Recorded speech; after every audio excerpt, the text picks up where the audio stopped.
मेरा नाम रचना वंशी है और मैं आपको प्रेमचंद जी का गोदान सुनाती हूँ। बहुत ज्यादा अंतराल हो गया इस बार, इसलिए पहले स्पष्टीकरण देना आवश्यक है कि मेरा गला खराब हो गया। मुझे लगा कि फ्लू है या प्रदूषण की वजह से है, तो मैंने उसे ठीक करने की कोशिश की। अभी भी पूरी तरह ठीक नहीं है। फिर मुझे लगा इतना ज्यादा इंतजार करवाना ठीक नहीं है और जैसा है स्पष्ट है, मैं आपको अपनी बात पूरी तरह रख पाऊंगी, आप सुन पाएंगे, इतना है। तो आज हम आगे सुनेंगे प्रेमचंद जी के गोदान में क्या कुछ चल रहा था अभी तक। वो मुझे भी देखना पड़ा क्योंकि काफी समय हो गया था। तो अब तक जो मैंने आपको सुनाया था वो यह था कि माता दीन और सिलिया, अगर आपको याद हो, ब्राह्मण माता दीन और दलित सिलिया के संबंधों का उतार चढ़ाव हमको प्रेमचंद जी ने बड़ा तफसील से समझाया कई पृष्ठों में, कि पहले तो बिल्कुल ही अंतर जातीय और इस लेवल का कि समाज में जिसका आज भी विरोध होता है, उस जमाने में तो कितना ही रहा होगा। बहुत ज्यादा लानत मलानत माता दीन को सिलिया की वजह से सहनी पड़ी। माता दीन को कम सहनी पड़ी क्योंकि वो पुरुष था, लेकिन सिलिया का जो हश्र हुआ वो बहुत ज्यादा वो था। उसके लिए असह्य था कि माता दीन ने उसको छोड़ दिया था समाज के दबाव में। लेकिन सिलिया गर्भवती थी, माता दीन का पुत्र ने उसके कोख से जन्म लिया और उसके बाद सिलिया जो है बहुत ही एकांत में केवल उस पुत्र के सहारे अपना जीवन व्यतीत कर रही थी। लेकिन विधि का विधान कुछ और था। बहुत प्यारा पुत्र था उसका। पुत्र के विषय में भी प्रेमचंद जी ने बहुत विस्तार से लिखा था कि जब रूपा ने माता दीन को जाके बताया था कि तुम्हारा पुत्र बहुत अच्छा है, देखने में सुंदर है, तो वो उसे चुपके से खिलाने जाता था सिलिया की अनुपस्थिति में। एक दिन ऐसा होता है दुर्भाग्यवश कि बिनौले जो कि पशु खाते हैं वो बालक खा लेता है और उसकी मृत्यु हो जाती है, असमय मृत्यु हो जाती है। सिलिया का जीवन फिर से सूना हो जाता है। लेकिन माता दीन को जब ये पता लगता है तो वह अपने पितृ धर्म का निर्वाह करते हुए अपने पुत्र को गंगा में प्रवाहित करने के लिए लेके जाता है और गांव में बजाय इसकी कानाफूसी होने के इस माता दीन के इस कृत्य की सराहना होती है। तो ये सब होता है। उसके बाद जो है एक दिन माता दीन सिलिया से भी मिलता है जाके, दोनों की बातचीत होती है।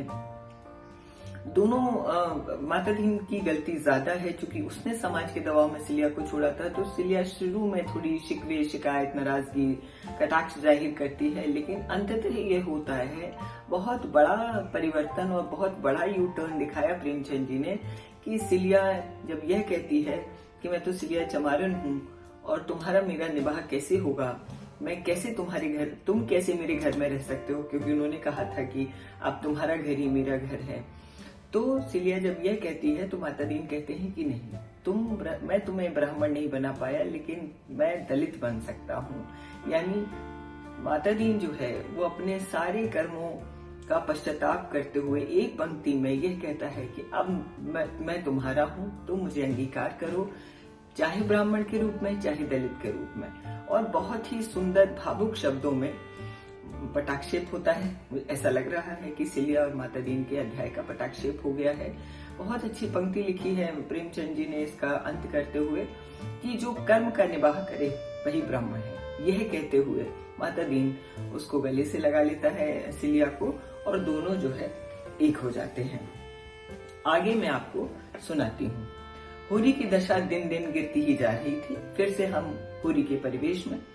होरी की दशा दिन दिन गिरती ही जाती थी। जीवन के संघर्ष में उसे सदैव हार ही मिली थी, पर उसने कभी हिम्मत नहीं हारी। प्रत्येक हार जैसे उसे भाग्य से लड़ने की शक्ति दे देती थी, मगर अब वह उस अंतिम दशा में पहुंच गया जब उसमें भी आत्मविश्वास न रहा था। अगर वह अपने धर्म पर अटल रहता तो कुछ भी आंसू पूछते, मगर तय बात न थी। उसने नियत भी बिगाड़ी, अधर्म भी कमाया, कोई ऐसी बुराई नहीं थी जिसमें वो पड़ा न हो, पर जीवन की कोई अभिलाषा पूरी न हुई और भले दिन मृग तृष्णा की भांति दूर होते चले गए, यहाँ तक कि अब उसे धोखा भी न रह गया। झूठी आशा की हरियाली और चमक अब नजर न आती थी। हारे हुए महिष की भांति उसने अपने को इस 3 बीघे के किले में बंद कर लिया था और प्राणों की तरह बचा रहा था। फाके सहे, बदनाम हुआ, मजूरी की, किले को हाथ से न जाने दिया, मगर अब वह किला भी हाथ से निकला जाता था। 3 साल से लगान बाकी पड़ा हुआ था और अब पंडित नोखीराम ने उस पर बेदखली का दावा कर दिया था। कहीं से रुपए मिलने की आशा न थी। जमीन उसके हाथ से निकल जाएगी और उसके जीवन के बाकी दिन क्या मजूरी में कटेंगे। भगवान की इच्छा। राय साहब को क्यों दोष दे, असामियों से ही तो उसका गुजर है। इसी गांव के आधे से ज्यादा घरों में बेदखली आ रही है। आवे औरों की जो दशा होगी वही उसकी भी होगी। भाग्य में सुख बदा होता तो लड़का यूं हाथ से निकल न जाता। फिर होरी की वही फितरत कि वो अपनी परिस्थितियों से खुद ही एक आलाप करते हुए सामंजस्य बिठाने की कोशिश करता है। सांझ हो गई थी, वैसी चिंता में डूबा था कि पंडित दाता दीन ने आकर क्या कहा। क्या हुआ होरी तुम्हारी बेदखली के बारे में? इन दिनों नोखीराम से मेरी बोलचाल बंद है, कुछ पता नहीं। सुना तारीख को 15 दिन और रह गए हैं। होरी ने उनके लिए खाट डालकर कहा, वे मालिक हैं, जो चाहे करें। मेरे पास रुपए होते तो ये दुर्दशा क्यों होती। खाया नहीं, उड़ाया नहीं, लेकिन उपज ही ना हो और जो भी हो वो कौड़ियों के मोल भाव बिक जाए तो किसान क्या ही करे। लेकिन जायदाद तो बचानी ही पड़ेगी, निबाह कैसे होगा। बाप दादों की इतनी निशानी बच रही है, वो निकल गई तो क्या करोगे, कहाँ रहोगे। भगवान की मर्जी है, मेरा क्या। एक उपाय है जो तुम करो। होरी को जैसे अभयदान मिल गया। उनके पांव पकड़कर बोला, बड़ा धर्म होगा महाराज, तुम्हारे सिवा मेरा है ही कौन। मैं तो निराश हो गया था। निराश होने की कोई बात नहीं है, बस इतना समझ लो कि सुख में आदमी का धर्म कुछ और होता है और दुख में कुछ और। सुख में आदमी दान देता है मगर दुख में भीख तक मांगता है। उस समय आदमी का यही धर्म हो जाता है। शरीर अच्छा तो हम बिना आसन पूजा किए मुंह में पानी भी नहीं डालते, लेकिन बीमार हो जाते हैं तो बिना नहाए धोए कपड़े पहने खाट पे पथ्य लेते हैं। उस समय का यही धर्म होता है। यहाँ हम में तुम में कितना भेद है, लेकिन जगन्नाथपुरी में कोई भेद नहीं है। ऊंचे नीचे सभी एक पंगत में बैठकर खाते हैं। आपातकाल में श्री रामचंद्र ने सबरी के जूठे फल भी खाए थे। बाली का छिपकर वध किया था। जब संकट में बड़ों बड़ों की मर्यादा टूटी तो हमारी तुम्हारी कौन बात है। राम सेवक महतो को तो जानते हो ना। होरी ने निरुत्साह होकर कहा, हाँ जानता क्यों नहीं। मेरा जजमान है, बड़ा अच्छा जमाना है उसका। खेती अलग, लेन देन अलग, ऐसे रौबदाब का आदमी ही नहीं देखा मैंने तो। कई महीने हुए उनकी औरत मर गई, संतान कोई है नहीं, मगर रुपया का ब्याह उससे करना चाहो तो मैं उससे राजी कर लूं। मेरी बात वो कभी नहीं टालेगा। लड़की सयानी हो गई है और जमाना बुरा है। कहीं कोई बात हो जाए तो मुंह पे काली खी लग जाएगी। यह बड़ा अच्छा अवसर है। लड़की का ब्याह भी हो जाएगा और तुम्हारा खेत भी बच जाएगा। सारे खर्च बरत से बच जाओगे। राम सेवक होरी से 2-4 साल छोटा था। ऐसे आदमी से रूपा का ब्याह करने का प्रस्ताव ही अपमानजनक था। कहाँ फूल सी रूपा और कहाँ वो पूरा ठूंठ। जीवन में होरी ने बड़ी बड़ी चोटें सही थी, मगर यह चोट सबसे गहरी थी। आज उसके ऐसे दिन आ गए थे कि उससे लड़की बेचने की बात कही जा रही थी और उसमें इनकार करने का साहस भी नहीं। ग्लानि से उसका सिर झुक गया। दाता दीन ने 1 मिनट के बाद पूछा, क्या कहते हो। होरी ने साफ जवाब नहीं दिया। बोला, सोच के बताऊंगा। इसमें सोचने की क्या बात है। धनिया से तो पूछ लूं, तुम राजी हो कि नहीं। जरा सोच लेने दो महाराज, आज तक कुल में ऐसा कभी हुआ नहीं। उसकी मर्यादा भी तो रखनी है। 5-6 दिन के अंदर जवाब दे देना। ऐसा ना हो तुम सोचते ही रहो और बेदखली आ जाए। दाता दीन चले गए। होरी की ओर से उन्हें कोई अंदेशा नहीं था। अंदेशा था धनिया की ओर से। उसकी नाक बड़ी लंबी है, चाहे मिट जाए मर्यादा न छोड़ेगी, मगर होरी हाँ कर ले तो वो रोध होकर मान जाएगी। खेतों के निकलने में भी मर्यादा तो बिगड़ती ही है। धनिया ने आके पूछा, पंडित क्यों आए थे। कुछ नहीं, यही बेदखली की बातचीत थी। आंसू पोंछने आए होंगे। यह तो न होगा कि 100 रुपए उधार ही दे जाते। मांगने को तो मुंह भी नहीं है, तो आते ही क्यों हैं। रुपया की सगाई की बात भी थी। किससे। राम सेवक को जानती है, उससे। मैंने उन्हें कब देखा है। हाँ, नाम बहुत सुनती हूँ, बहुत बूढ़ा होगा। बूढ़ा नहीं है, अधेड़ है। तुमने पंडित को फटकारा नहीं। मुझसे कहते तो ऐसा जवाब देती कि याद रखता। फटकारा नहीं, लेकिन इनकार कर दिया। कहते थे ब्याह भी बिना खर्च बरच के हो जाएगा, खेत बच जाएगा। साफ साफ क्यों नहीं बोलते कि लड़की को बेचने की बात कहते थे। कैसे इस बूढ़े का हियाव भी पड़ गया। लेकिन होरी इस प्रश्न पर जितना विचार करता था उतना ही उसका दुराग्रह कम होता जाता था। कुल मर्यादा की लाज उसे कुछ कम न थी, लेकिन जिसे असाध्य रोग ने ग्रस लिया हो वह खाद्य की परवाह कब करता है। या दाता दीन के सामने होरी ने कुछ ऐसा भाव प्रकट किया था जिसे स्वीकृति नहीं कहा जा सकता था, मगर वह भीतर से पिघल गया था। उम्र की ऐसी कोई बात नहीं, मरना जीना तो तकदीर के हाथ है। बूढ़े बैठे रहते हैं, जवान चले जाते हैं। रूपा के भाग्य में सुख लिखा है तो वहां भी सुख उठाएगी, दुख लिखा है तो कहीं भी सुख नहीं पाएगी। और लड़की बेचने की तो कोई बात ही नहीं है। हुरी उससे कुछ और ले लेगा, उधार लेगा, हाथ में रुपया आते ही चुका देगा। इसमें शर्म या अपमान की कोई बात नहीं है। बेशक उसमें समाई होती तो वह रूपा का ब्याह किसी जवान लड़के से अच्छे कुल में करता, दहेज भी देता, बारात के खिलाने पिलाने में खूब दिल खोल कर खर्च करता। मगर जब ईश्वर ने उसे इस लायक ही नहीं बनाया तो कुछ कन्या के सिवा और वह कर ही क्या सकता है।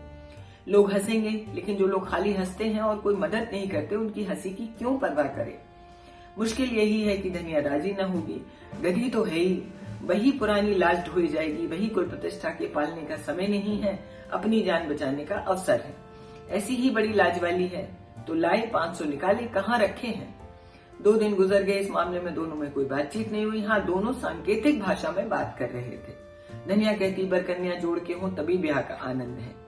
हुरी जवाब देता, ब्याह आनंद का नाम नहीं पगली, ये तो तपस्या है।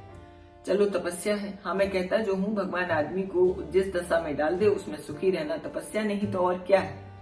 दूसरे दिन धनिया ने वैवाहिक आनंद का दूसरा पहलू सोच निकाला। घर में जब कुछ सास ससुर देवरानियां जिठानियां न हो तो ससुराल का सुख ही क्या है। कुछ दिन तो लड़की बहुरिया बनने का सुख पाए। हुरी ने कहा, यह वैवाहिक जीवन का सुख नहीं दंड है। धनिया तिनक उठी, तुम्हारी बातें निराली हैं। अकेली बहू घर में कैसे रहेगी, न कोई आगे न पीछे। हुरी बोला, तू इस घर में आई तो एक नहीं 2 देवर थे, सास थी, ससुर था, तूने कौन सा सुख उठा लिया। क्या सभी घरों में ऐसे ही प्राणी होते हैं? और नहीं तो क्या आकाश की देवियां आ जाती हैं। अकेली तो बहू, उस पर हुकूमत करने वाला सारा घर, बेचारी किस किस को खुश करे। जिसका हुक्म न माने वही बैरी, सबसे भला अकेला। फिर भी बात यहीं तक रह गई, मगर धनिया का पल्ला हल्का होता जाता था। चौथे दिन राम सेवक महतो खुद आ पहुंचे। कला रास घोड़े पर सवार, साथ एक नाई, एक खिदमतगार, जैसे कोई बड़ा जमींदार हो। उम्र 40 से ऊपर थी, बाल खिचड़ी थे, चेहरे पे तेज था, देह घटी हुई थी। हुरी उनके सामने बिल्कुल बूढ़ा लग रहा था, किसी मुकदमे की पैरवी करने जा रहे थे। यहाँ जरा दोपहरी काटना चाहते थे। धूप बहुत तेज है और आज जोरों से लू चल रही है। हुरी सहुआइन की दुकान से गेहूं का आटा, घी लाया, पूरियां बनी। तीनों मेहमानों ने खाना खाया। दाता दीन भी आशीर्वाद देने आ पहुंचे। बातें होने लगी। दाता दीन ने पूछा, कैसा मुकदमा है महतो।